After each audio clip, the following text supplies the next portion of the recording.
As a lot of you know, there are way too many Americans who are being defrauded by very bad actors in our society, people who take the goodwill and the trust of the American taxpayer and they decide to use it against us.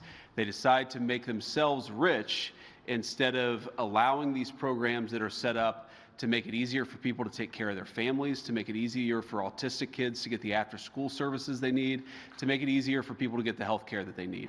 And we are going to start very aggressively in the administration cracking down on the people and the organizations that are defrauding Americans. So we're announcing today that we have decided to temporarily halt certain amounts of Medicaid funding that are going to the state of Minnesota in order to ensure that the state of Minnesota takes its obligations seriously to be good stewards of the American people's tax money. And secondly, if you can tell us anything you know about the situation off the coast of Cuba, where there's a speedboat shot. We've been briefed on that. You know, if Americans were killed or injured in it.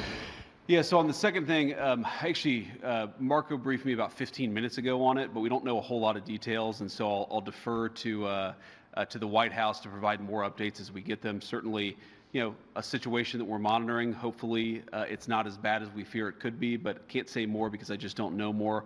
Well, I'm not going to make any news on Iran today, Caitlin. I'll let the president make those announcements. As you know, he is sending two of his best negotiators to Geneva tomorrow in order to continue to try to strike the best deal possible for the American people. But the principle is very simple. Iran cannot have a nuclear weapon. If they try to rebuild a nuclear weapon, that causes problems for us. And in fact, we've seen evidence that they have tried to do exactly that. So the president sending those negotiators to try to address that problem, as the president has said repeatedly, he wants to address that problem diplomatically, but of course the president has other options as well.